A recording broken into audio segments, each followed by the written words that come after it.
વિષય chapter number 9 પરિમિતિ અને ક્ષેત્રફળ. પરિમિતિ પહેલાં તો કોને કહેવાય? તો કોઈ પણ આકૃતિની બધી બાજુના માપનો આપણે સરવાળો કરીએ ને એને પરિમિતિ કહેવાય. હવે પરિમિતિ શબ્દો છે ને ચોરસ, લંબચોરસ, સમાંતરબાજુ ચતુષ્કોણ, સમલંબ ચતુષ્કોણ, સમબાજુ ચતુષ્કોણ, આ બધા માટે પરિમિતિ શબ્દ વપરાય. કયો શબ્દ વપરાય? પરિમિતિ. હવે વર્તુળની પરિમિતિ નો કહેવાય પણ એને વર્તુળનો પરિઘ કહેવાશે. શું કહેવાશે? વર્તુળનો પરિઘ. પરિમિતિનો બીજો શબ્દ છે પરિઘ. એ વર્તુળ એક જ માટે વપરાય છે. એવું નહીં કહેવાય કે ચોરસનો પરિઘ શોધો, પણ વર્તુળ એક જ માટે શબ્દ વપરાશે. હવે પરિમિતિ એટલે શું? મેં પહેલા જ કીધું, કોઈ પણ આકૃતિ આપેલી છે એનું માપ આપેલું હોય, ચારે ચાર બાજુનું હોય, ચતુષ્કોણ હોય તો 4 બાજુ હોય, ત્રિકોણ હોય તો 3 બાજુ હોય, પંચકોણ હોય તો 5 બાજુ હોય અને ષટકોણ હોય તો 6 બાજુ આપેલી હોય, તો એ બધી બાજુના માપનો સરવાળો કરીએ એને પરિમિતિ કહેવાય. ચોરસની પરિમિતિ સૂત્ર તમે છઠ્ઠા ધોરણમાં શીખી ગયા, 4 ગુણ્યા લંબાઈ. લંબચોરસની પરિમિતિ એટલે શું થાય? તો કે જો આ લંબાઈ છે, આ પણ લંબાઈ છે, આ પહોળાઈ છે, આ પહોળાઈ છે, તો 2 વાર લંબાઈ 2 વાર પહોળાઈ એટલે 2 ને આપણે કોમન કાઢી લઈએ એટલે 2 કાઉસમાં લંબાઈ પ્લસ પહોળાઈ. એટલે લંબાઈ અને પહોળાઈનો પહેલા સરવાળો કરવાનો, એને ગુણ્યા કેવા કરવાના? 2, કેમ કે 2 વાર આવે લંબાઈ અને પહોળાઈ એટલા માટે એને ડબલ કરી દેવાના. ત્યાર પછી મેં શબ્દ વાપર્યો સમબાજુ ત્રિકોણની પરિમિતિ. સમબાજુ ત્રિકોણની પરિમિતિનો મતલબ એવો થાય છે કે એની બધી બાજુના માપ કેવા છે? સરખા છે. એટલા માટે સમબાજુ ત્રિકોણ કહેવાનું. જ્યારે સમબાજુ ત્રિકોણ આવ્યું એટલે 3 ગુણ્યા લંબાઈ તમે લખી શકો. આ જ રીતના જો એવો શબ્દ વાપરે કે નિયમિત પંચકોણ તો 5 ગુણ્યા લંબાઈ, નિયમિત ષટકોણ તો 6 ગુણ્યા લંબાઈ. નિયમિતનો મતલબ એવો થાય કે એની બધી બાજુના માપ કેવા છે? તો કે સરખા છે, તો જ નિયમિત શબ્દ વાપરી શકે. હવે ખાલી ત્રિકોણ છે એનો મતલબ એવો છે કે બધી બાજુના માપ કેવા છે? અલગ અલગ છે. તો ત્યારે કયું સૂત્ર વાપરાય? તો કે 3 બાજુના માપનો સરવાળો. ક્યારેક એવું બને સમજની બાજુ ત્રિકોણ આવે ને તો 2 બાજુના માપ એક સરખા હોય પણ એક માપ તો કેવું હોય? અલગ હોય. તો ત્રિકોણની પરિમિતિ ખાલી ક્યારે વપરાય? તો જ્યારે માપ સરખા હોય નહીં ત્યારે. હવે વાત છે વર્તુળનો પરિઘ. તો એનું સૂત્ર યાદ રાખવાનું 2πr. r એટલે થાય છે ત્રિજ્યા. r એટલે શું થશે? તો કે ત્રિજ્યા. હવે શું છે ત્રિજ્યા? તો તમને હું વર્તુળ દોરવાનું કહું તો તમે અમુક ચોક્કસ માપ લઈને વર્તુળ દોરો ને, બરાબર? હવે માની લો કે મેં વર્તુળ તમે દોરો છો તો અહીંયા તમે પરિકરની અણી રાખો, પછી આ રીતના વર્તુળ દોરો તો અહીંથી આ માપ જે મળ્યું ને એ બધી એની ત્રિજ્યા બને. શું બને? આ બધી એની ત્રિજ્યા બનશે. અને મારામાં તો વ્યવસ્થિત નથી પણ તમે પરિકરથી દોરો એટલે તમારું પરફેક્ટ માપ આવે. તો એ વર્તુળ ઉપરના જેટલા બિંદુ છે ને બધા બિંદુ ઉપર જે અહીંથી કેન્દ્ર સાથે જોડું ને વર્તુળ ઉપરનું બિંદુ એ બધી જ એની ત્રિજ્યા બને. તો બધી ત્રિજ્યાનું માપ કેટલું હોય? તો તમે જે માપ લઈને વર્તુળ દોર્યું હોય ને 2 સેમી, 3 સેમી, 5 સેમી, તો એ વર્તુળની ત્રિજ્યા બની ગઈ. શું બની ગઈ? વર્તુળની ત્રિજ્યા. તો આ ક્લિયર થયું. હવે આ 3 વચ્ચેનો સંબંધ શું હોય? તો કે ગુણાકાર 2 ગુણ્યા પાઈ ગુણ્યા r. હવે પાઈની કિંમત જ્યાં સુધી તમને રકમ એમ કહેવામાં ન આવે કે 3.14 લો ત્યાં સુધી તમારે પાઈની કિંમત હંમેશા 22/7 જ લેવાની. શું લેવાની? 22/7. હવે વાત કરશું આપણે ક્ષેત્રફળ. ક્ષેત્રફળ એટલે શું? તો કે કોઈ પણ આકૃતિએ રોકેલી જગ્યાને તેનું ક્ષેત્રફળ કહે છે. તમારી છઠ્ઠા ધોરણની અંદર આવા આકાર આવતા, એની અંદર આવી રીતના ચોરસ હોય. હવે આ ચોરસની અંદર પાછો કોઈ એક નિશ્ચિત આકાર કરેલો હોય. હું અહીં આકાર કરું છું, જોજો.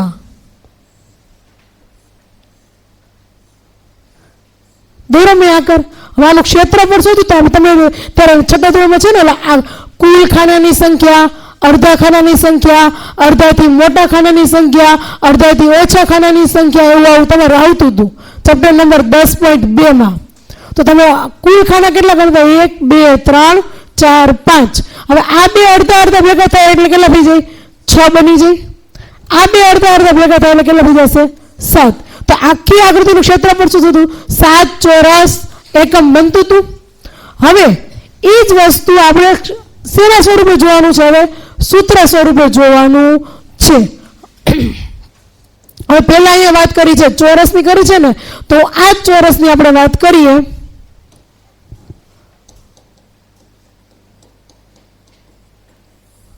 હું એક ચોરસ દોરું છું.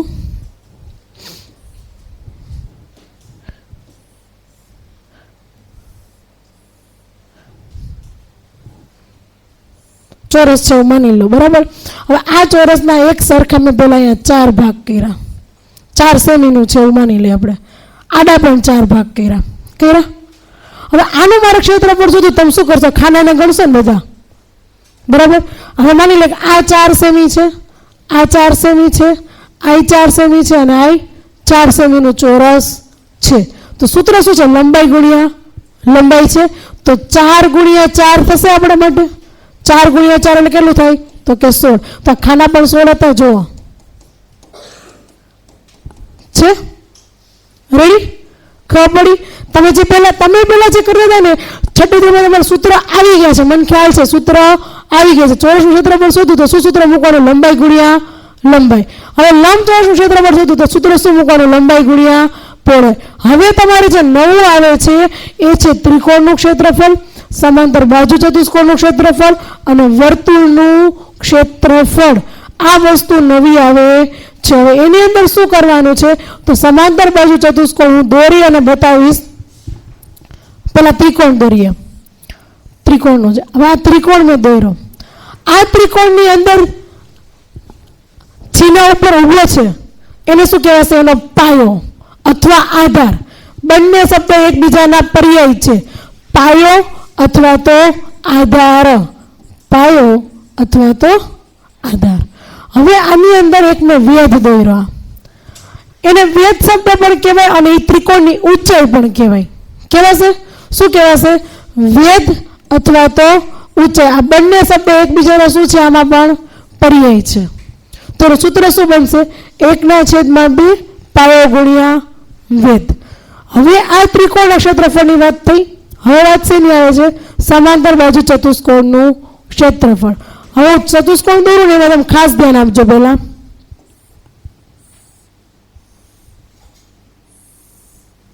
દૂર સમાંતર બાજુ ચતુષ્કોણ.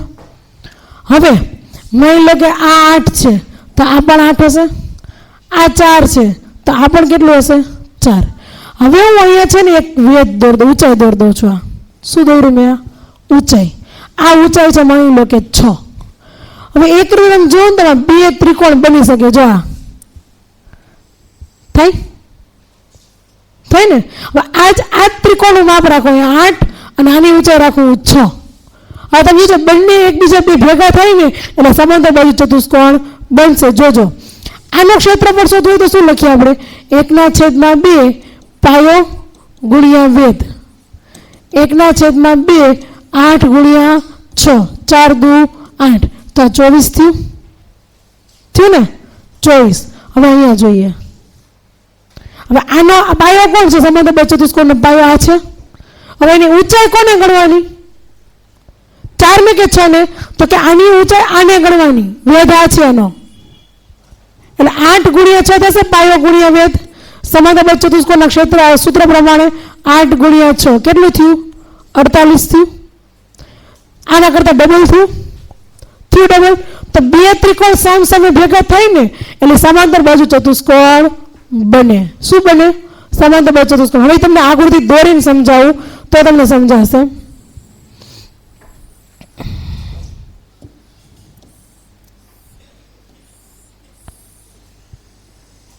દેખાય 2 ત્રિકોણ? આમ ન દોરો તો આમ કરો તો પણ 2 ત્રિકોણ છે ને?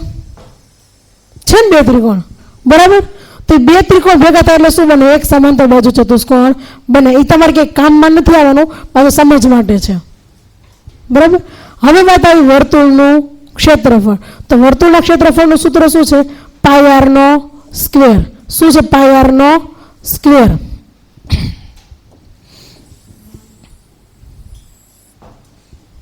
હવે વર્તુળના ક્ષેત્રફળની પાઈ આર નો સ્ક્વેર શું કામ આવ્યો? તો કે વર્તુળ હોય, વર્તુળ એનો પાયો હોય તો એમાં પણ આર હોય કે નહીં? એવી જ રીતના આ વર્તુળ દોરું, અહીંથી આમાં પણ આર હોય, આમાં પણ કેટલું હોય? આર હોય ને. બંને બાજુ બધી દિશામાં આર આર ફેરવેલું છે, એટલા માટે આર ગુણ્યા આર થાય છે.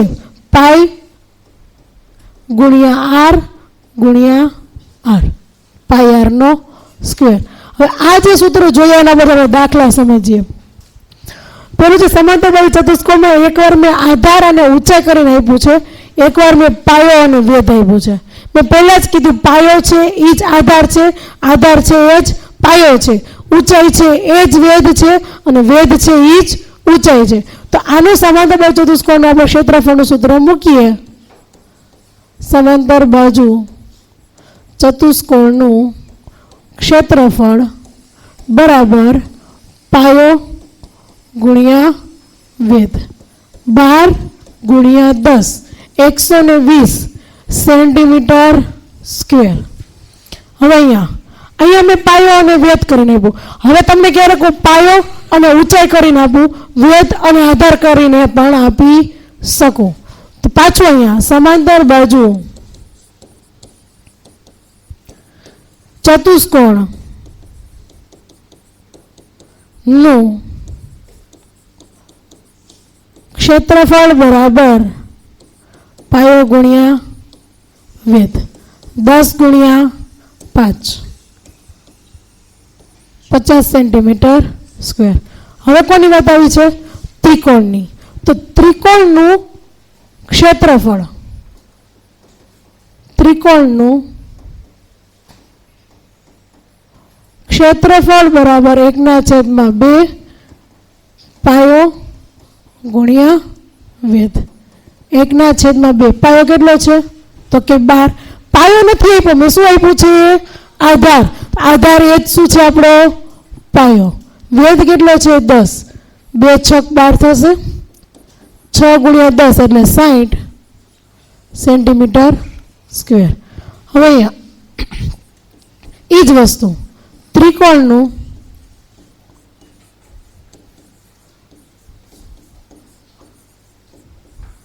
ક્ષેત્રફળ બરાબર 1/2 પાયો ગુણ્યા વેધ. હવે મેં અહીંયા વેધ શબ્દ નથી આપ્યો. શું શબ્દ આપ્યો છે? ઊંચાઈ. પણ છે તો વેધ એ જ ઊંચાઈ છે. 1/2 ગુણ્યા 18 ગુણ્યા 15, 9 દુ 18, 15 નવા 135 સેન્ટીમીટર સ્ક્વેર. આ બે વસ્તુ સમજાવી, સમાંતર બાજુ ચતુષ્કોણ અને ત્રિકોણ. હવે વાત આવશે આપણે 14 સેમી ત્રિજ્યાવાળા વર્તુળનો પરિઘ પણ શોધો અને ક્ષેત્રફળ પણ શોધો. હવે આની અંદર બે વસ્તુ અલગ અલગ આવે. કાં તો મેં ડાયરેક્ટ ત્રિજ્યા આપી દીધી હોય અને કાં તો મેં ત્રિજ્યા આપી હોય નહીં. તો શું આપ્યું હોય? મેં વ્યાસ આપ્યો હોય. શું આપ્યું હોય? વ્યાસ. તો જ્યારે વ્યાસ આપ્યો હોય ત્યારે પહેલાં શું શોધવું પડે? ત્રિજ્યા. પછી જ પરિઘ અને ક્ષેત્રફળ મળે. ડાયરેક્ટ મળે, ના નથી પાડતી, ડાયરેક્ટ પણ મળે. કેવી રીતના મળે? તો પરિઘનું સૂત્ર શું છે? પહેલાં તો અહીંયા ત્રિજ્યા આપી છે ને, ત્યારે પહેલાં એ કામ કરીએ. ચાલો, આર બરાબર શું આપ્યું છે? 14 સેમી આપી દીધા. શું શોધવું છે આપણે? પરિઘ શોધવો છે. તો પરિઘ બરાબર 2 પાઈ આર 2 ગુણ્યા 22/7 ગુણ્યા 14, 7 દુ 14, 2 ગુણ્યા 22 એટલે 44, 44 ગુણ્યા 2 એટલે 88. હવે અહીંયા ખાલી સેન્ટીમીટર આવશે, સેન્ટીમીટર સ્ક્વેર આવશે નહીં, કેમ કે પરિમિતિના એકમો છે એ માત્ર મીટર, કિલોમીટર અને સેન્ટીમીટર હોય. રેડી? હવે વાત આવી ક્ષેત્રફળ બરાબર પાઈ આર નો સ્ક્વેર, 22/7 ગુણ્યા 14 ગુણ્યા 14, 7 દુ 14. હવે 22 દુ 44, 44 ગુણ્યા કેટલા કરવાના છે? 14. નો ખબર પડે તો એક પદ વધારે લખવાનું. પેલા આ બેનો ગુણાકાર કરીને મૂકી દીધો, એક પદ વધારે લખવામાં આપણને કોઈ વાંધો નથી. હવે 44 ગુણ્યા 14 કરીએ એટલે 616 સેન્ટીમીટર થશે સ્ક્વેર, કેમ કે ક્ષેત્રફળ હતું. રેડી? હવે વાત અહીંયા આવે છે. જો 1.4 મીટર વ્યાસ વાળા શું આવ્યું છે? વ્યાસ આપ્યો છે. વ્યાસ એટલે કે મને ડી આપ્યો છે. ડી બરાબર 1.4 મીટર. તમારે આર શોધવો હોય તો ડી જે આપ્યો છે, વ્યાસ આપ્યો છે, એને અડધો કરી દેવાનો. કેવો કરી દેવાનો? અડધો. એટલે 1.4 છેદમાં 2 એટલે 0. શું થઈ ગયું? 7. આ મને શું મળી ગયું? ત્રિજ્યા. હવે તમે ત્રિજ્યા શોધતા ન આવડતું હોય ને તો બે રીતે પરિઘ શોધાય. જો પરિઘનું સૂત્ર શું છે? 2 પાઈ આર છે. હવે 2 ગુણ્યા આર એટલે આર ને ડબલ કરીએ તો શું બને? પાછો વ્યાસ જ બનવાનો છે. તો આનું બદલે તો પાઈ અને ડી સૂત્ર મૂકો તો તમને ડી જ આપ્યો તો ને સીધો, તો એ રીતે પણ ચાલે. જો આર આપ્યો છે તો 2 પાઈ આર મૂકો, અથવા તો પેલા આર ને શોધો અને 2 પાઈ આર મૂકો, અને આર નથી શોધવો તો પાઈ ગુણ્યા ડી કરી નાખો તો પણ ચાલે. બંને રીતે એક જ સરખો જવાબ આવે. જોજો 2 ગુણ્યા 22/7 ગુણ્યા આ 0.7 છે અને 7/10 લખી શકું તો કે હા. 7 7 ઉડી ગયા. 22 નું 44 છેદમાં 10 એટલે 4.4 મીટર. આ રીતના જવાબ આવ્યો. હવે આ રીતના આપણે કરી જોઈએ. જોજો પાઈ ગુણ્યા ડી છે ને, પાઈ ગુણ્યા પાઈ એટલે 22/7 અને ડી એટલે સીધું આપણને 1.14 આપ્યું હતું ને, એ સોરી 1.4 એટલે 14/10 લખાય અહીંયા. 7 દુ 14 પાછું ઈ જ 22 દુ 44 છેદમાં 10 તો પણ 4.4 જ આવ્યું મીટર. ખબર પડી? આ સૂત્ર વાપરો તોય ભલે, આના વ્યાસ આપ્યો તો આ સૂત્ર વાપરો તો પણ ભલે. આ સૂત્ર વાપરો ને તમારે કામ એક વધી જાય. શું? તો કે તમારે અહીંયા પહેલા ત્રિજ્યા શોધવી પડે. હવે વાત આવે છે ક્ષેત્રફળ. શું સૂત્ર છે? પાઈ આર નો સ્ક્વેર. હવે તમે કહેશો આમાં ન થાય, આર તો જોશે જ ને, તો આર શોધી લેવાનો. આપણને આર શોધતા સાવ સહેલું છે. વ્યાસનો અડધો કરી દેવાનો. શું કરી દેવાનું? વ્યાસનો અડધો. 22/7 આર એટલે 7/10. 7/10 22 સત્તા કેટલા થાય? 154. છેદમાં કેટલા થશે? તો કે 100. 1.54 મીટર સ્ક્વેર.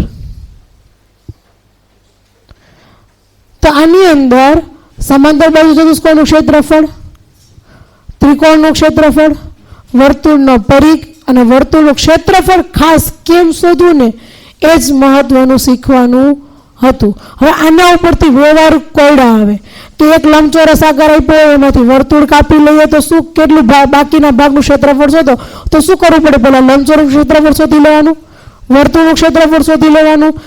વસ્તુ કઈ મોટી હતી તો કે લંબચોરસ કાગળ મોટો હતો ને એમાંથી વર્તુળ કાપીએ છીએ ને તો લંબચોરસ ક્ષેત્રફળમાં જે ક્ષેત્રફળ મળ્યું હોય કાગળનું એમાંથી વર્તુળના ક્ષેત્રફળને શું કરી દેવાનું? બાદ કરી દેવાનું. હવે ફરતે કોઈ વસ્તુ લગાવવાની વાત આવે કે ટેબલ છે કે વર્તુળાકાર બાગ છે અને ફરતે તાર વીંટાળો છે, એ શબ્દ આવે તો શું શોધવું પડશે? તો વર્તુળનો પરિઘ શોધવો પડશે. રેડી? ક્લિયર? ફરતે શબ્દ આવે તો પરિઘ અથવા તો પરિમિતિ, અને કોઈ વસ્તુ એ રોકેલી જગ્યાનું ક્ષેત્રફળ, બાકીના ભાગનું ક્ષેત્રફળ, આવો શબ્દ આવે એટલે શું શોધવું પડે? ક્ષેત્રફળ શોધવું પડે. ઓકે? 4 વસ્તુ ખાસ મહત્વની. આ 4 આવડે ને એટલે કદાચ ગમે એવા વ્યવહારિક કોયડા આપે ને એ આવડે આપણને. ક્લિયર? એ હોવું જોઈએ કે મારે પરિઘ શોધવાનો છે, ક્ષેત્રફળ શોધવાનું છે, શું આપ્યું છે, વ્યાસ આપ્યો છે, ત્રિજ્યા આપી છે, એ ખાસ જોવાનું પહેલા, અને પછી જ આગળ સૂત્ર મૂકવાનું. ઓકે?